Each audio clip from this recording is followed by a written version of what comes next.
A 42-year-old unsuccessful Chinese man had a dream that Jesus had made him his younger brother.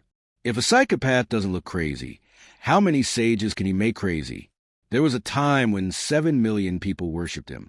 7 foreign powers surrounded Beijing with naval warships, and the emperor fled.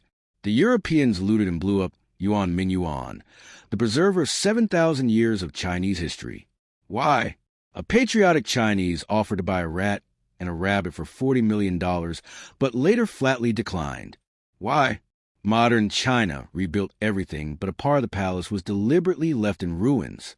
European powers obtained official permission to sell opium from China to China at gunpoint. The past century is a black spot for the Chinese, which they call today a century of humiliation. How did China come out from the abyss of humiliation? Does it hold any lesson for us? This is the story we have to tell you. How are you, friends? I, Faisal Warich. A 23-year-old Chinese Hong Xiuquan appeared thrice in the civil service exams and failed. He took the exam for the 4th time in 1837. But this time something was different. He failed and also became insane. Hong Xiuquan had a nervous breakdown, and everything went haywire in his mind. A large part of the Chinese civil service comprised Confucianism, Taoism, and Buddhist ideologies. It also included subjects on governance policies and calligraphy. Hong Xiuquan remembered all this well, but a new philosophy also got muddled in his mind along with other philosophies. A large part of his life had been spent in Guangdong, near the Chinese capital Canton, and this was a province where English ships would landed opium and the missionaries. Western nations were also exporting Christian ideas to China. So Hong Xiuquan had heard a lot about Christianity from European Protestant pastors in Guangdong. He had also read a short book written in the local Mandarin language by a converted Chinese priest. The book dealt with Christian theology and philosophy from a Protestant angle. For these reasons, Hong Xiuquan had a half-baked knowledge of Christianity. Then it happened that the nervous breakdown created a mixture of Christianity, Confucianism, Chinese traditions, governance, and the shame of his failure in his mind that he began to have strange dreams. It happened during the day and night, when he would have a psychotic attack. He would think that an old woman was telling him that he had been chosen by God to lead the people. Sometimes even during the day he would get lost in dreams and see an older man telling him to save his homeland from Satan, a demon. Mind you, Hong, who was having all these sick thoughts, had countless other deprivations. He was born in a very poor family, and for him, the only way out of this poverty was to clear the civil service exam, to change his life by becoming a part of the government. Thus, the door of power, honor, and wealth in China could be open for his family. But when he repeatedly failed in his efforts, he came to see the emperor, the Ming Dynasty, and the entire Chinese system as his enemy. You keep this background in mind, you can imagine how he should interpret his dreams. He interpreted that the older person he was seeing in his dream was Jesus, and was advising him as an elder brother. From here, he began to call and consider himself the younger brother of Jesus. Then, since his own personal suffering was related to the Ming Dynasty, he concluded that the demons the elder brother was trying to save China for were the Qing emperor and his loyal courtiers. Although the fact was that at that time China was being looted by the British, French, Americans, and Germans. But Hong Xiuquan considered the demons his own people. But things did not end there. This psychopath made the world mad. Remember, if a psychic person does not appear to be crazy, many wise people become crazy in his attraction. So Hong Xiuquan convinced himself through the dreams during his psychic fits that he was indeed the younger brother of Jesus Christ. In 1843, he made this misunderstanding public. He started telling people to follow him because Jesus Christ leads him directly, and he tells him the difference between truth and falsehood. You understand me? Now, he was not really a Bible scholar, so he mixed Chinese traditions with Christianity for his Chinese followers. Then, mixing his experiences and ideas with them, he adopted a new Sino-Christian church. He also started preaching it. He was actually staging a rebellion against the emperor, which was aided hugely by China's internal unrest. That is, at the time Hong was running this movement, the situation in China had become very bad due to lack of rains and increased agricultural taxes. Small rebellions broke out in many provinces without any central leadership. The Chinese had also grown tired of the emperor's 200-year rule. These angry people in a large number joined the new Sino-Christian religion of Hong Xiuquan. He was especially welcomed in the neighboring province of Guangxi. Here he immediately formed an armed fighters gang and started robbing the rich. He called it equal distribution, and after this plunder, he considered it a duty to distribute the wealth among his poor fellows. The unsuccessful, the poor, the oppressed, opium eaters, the ambitious, and rejected with all their deprivations fell to sweet dreams. His soldiers killed large landowners, looted their warehouses, and burned official records. All this would bring sudden wealth to his poor fellows. So the unemployed Chinese, you thought this is a revolution. In just 5 years, these insurgencies spread over an area of 6 million square kilometers. This makes an area so large that 2 Englands of today can fit in it, and is larger than the geography of present-day France or Spain. At the peak of this movement, its followers numbered around 70 million. The army alone of this rebel group also consisted of more than 1.2 million fighters. With so many followers and power, he then took the next step. In 1851, Hong Xiuquan declared himself the Heavenly Emperor. He made Nanking his capital in central China, 1,000 kilometers away, and named his empire the Heavenly Kingdom of Taiping. Taiping means eternal peace in the local language. This rebellion is also called Taiping Rebellion by the same name. A major reason for his success was that Hong Xiuquan abolished private ownership of land in large areas of his control. That is, long before Mao's revolution, the Chinese had experienced how the land of the big landowners could be taken away and distributed among the poor. Then Hong began to give equal rights to men and women for the first time in his empire. He had recruited more than 1,000 women into the army. There were many other measures taken by him which increased his power and weakened the power of the Chinese emperor in comparison. The Qing army carried out military operations to crush the Taiping rebellion several times, but each time they were defeated. Now the reverse train had also started. The rebels had launched attacks to capture the capital, Beijing. Even in 1854, the Taiping rebel army had reached the Battle of Tianyong, only 100 miles from Beijing.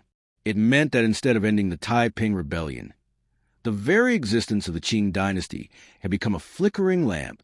You knew in the previous episode that the Chinese government was also badly affected by the Western powers. You have seen how they defeated the Qing army in the Opium Wars and took control of their ports and exports. Under pressure, the Chinese emperor had also signed peace treaties with the Western powers that were completely against Chinese interests. Despite the fact that the Chinese emperor bowed to the Western powers, the Western military forces were not ready to help the emperor to crush the Taiping rebellion. One of the reasons was that an element of Christianity was in the so-called Heavenly Kingdom of Taiping. The Western powers felt a mild sense of belonging with it. Then Hong Xiuquan also cleverly announced that he would give Europeans more trading rights in his empire than the Qing emperor. Keeping in view all these circumstances, you can easily understand that the emperor was being badly crushed on both sides. By 1860, the Chinese government was so badly besieged that Beijing had the Taiping rebel army on one side and British, American, German, French, and Chinese forces on the other. The British army was leading the European forces, and this time their demands were more insulting. They went far beyond the First Opium War Agreement to demand trading rights. Among the rights they were demanding, 3 were the most important. One was to give them official permission to export opium to China. The other was to allow Christian preachers to build churches and missions in China. And thirdly, wherever the commercial ships of the Western powers were anchored in Beijing, their warships should also be allowed to come. The United Western Powers surrounded Beijing in 1860 with these common terms. Their demand was to listen to us, or else we will destroy Beijing brick by brick. The Anglo-French forces aggressively led this campaign against the weak Qing army. This situation led Emperor Xianfeng to flee Beijing to Qingdao for his life, while his son Prince Gong remained in Beijing for dialogue with the British.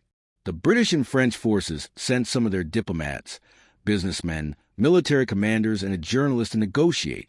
The journalist who was sent was Thomas William Bowlby of the right-wing British newspaper The Times.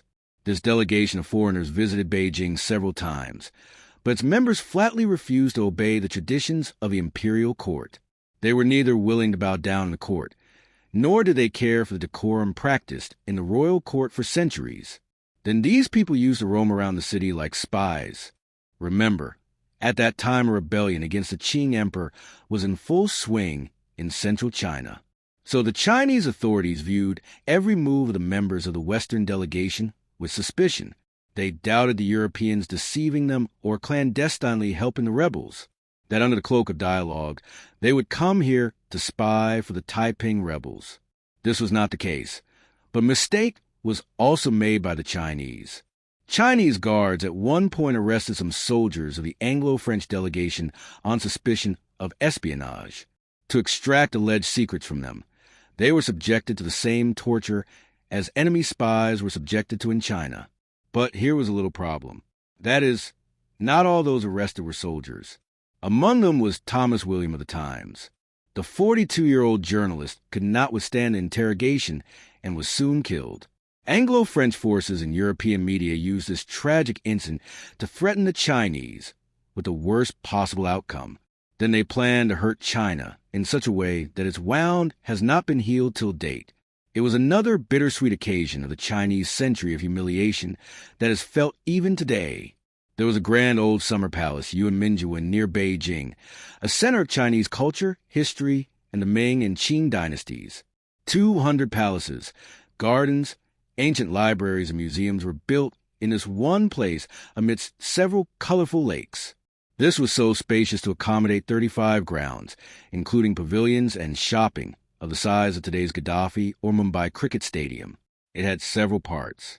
In one section, centuries-old history of China, statues, pictures, and relics were preserved. It contained many antiquities related to Confucius and Buddha. The oldest known manuscripts of his teachings were there. They were books and letters whose script had also disappeared by now. Millions of them were centuries-old books and papers whose writings had yet to be deciphered. There was also a separate garden of rare species of trees and plants from remote areas of China and around the world. A garden in which a special environment was created for each rare tree and plant. And to maintain the special environment, there were special employees hired from all over the world. There were natural and artificial waterfalls, including a special Chinese limestone, which looks like a sponge, decorated in various natural forms. Some other palaces were made entirely of wood with designs and calligraphy on every inch. Even the ceilings were elaborately decorated, and some rooms were so beautiful that the viewer could not get time to remove his sight from them. The oldest Buddha statues were also kept here. There were musical instruments made of precious stones. The jade flute was the most famous item among them. There was also a Western mansion that was a model of Roman and Greek architecture. It had tall marble pillars and Greek-style buildings. In this Western mansion were kept all the gifts and antiquities the European representatives brought to the Chinese emperor. In the midst of all this, there was one more very special thing. It was a central park with a huge fountain that was actually an ancient water clock. Around it were large bronze statues of the 12 animals, according to the Chinese zodiac signs. Their lower parts were human, and their heads were animal. Every 2 hours, a fountain of water would come out of the animal's mouth and fall into the pool. Thus, the time could be known at any moment in the 24 hours of a day. For ages, this ship-sized water clock has amazed watchers, because for one, it used to tell the time perfectly. Each sculpture was a masterpiece of Chinese and Western art in its own right. This was China's pride, Yuanmingyuan Old Summer Palace. When the British and French forces came to destroy China, they chose to target this cultural and historical gem, Yuanmingyuan. In October 1860, they launched a brutal attack on the Old Summer Palace. First, thousands of soldiers looted everything of value: statues, books, rare instruments, paintings, calligraphy, jewels, and antiques. Priceless Chinese manuscripts and religious artifacts were taken away and are still displayed in museums in Britain and France. But even that wasn't enough. After looting, they set fire to the entire palace. The fire raged for 3 days and nights, reducing centuries of Chinese heritage to ashes. Giant libraries turned to smoke. Temples, gardens, rare trees, ancient books, everything vanished. The jade flute melted.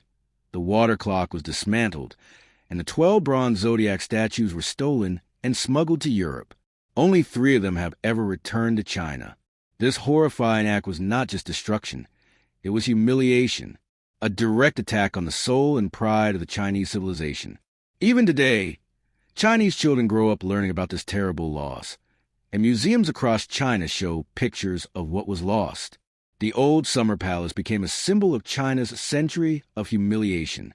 Soon after, the Chinese emperor was forced to sign another treaty, worse than the previous ones. He had to legalize opium trade, allow missionaries to spread Christianity, let Western warships enter Chinese ports freely, and pay heavy fines to Britain and France. China lost more land, more dignity, and more control over its future. Meanwhile, the Taiping rebellion still raged in the south. Millions of Chinese had died in the fighting. Though the rebels had initially gained strong ground, internal conflicts started to divide them. Hong Xiuquan, who once called himself the brother of Jesus, became increasingly paranoid and cut off from his generals. He surrounded himself with yes-men and spiritual advisors who confused religion with politics. His empire started to crumble from within. While he still claimed to be a divine king, the unity among his ranks began to fracture. His top generals started fighting among themselves for power. And while the rebels were distracted by their own problems, the emperor's loyal forces regrouped. But what happened next? How did the rebellion finally end? And what became of Hong Xiuquan, the self-declared brother of Jesus? By the late 1860s, the Ming Dynasty had finally begun to recover some strength. With the help of Western-trained armies and Chinese generals like Zheng Guofan and Li Hongzhang, the imperial forces launched a massive counterattack. City after city was retaken from the Taiping rebels. The once powerful heavenly kingdom began to collapse. Inside Nanking, the capital of the Taiping, things had grown desperate. Hong Xiuquan, the man who had once claimed to be a divine ruler and the younger brother of Jesus, had now isolated himself in the palace. He refused to listen to advisors, rejected warnings, and became obsessed with prophecies. He ordered people to survive only on wild herbs, saying divine help would come. But no help arrived. In June 1864, Hong Xiuquan died mysteriously. Some say from illness, others believe he poisoned himself. A few weeks later, the Qing army broke into Nanking. What they found was horrifying. The city was in ruins, and thousands of corpses littered the streets. The remaining Taiping soldiers were slaughtered. The rebellion was over. It had lasted 14 years and caused the deaths of over 20 million people, more than World War I. Whole provinces were left in ashes.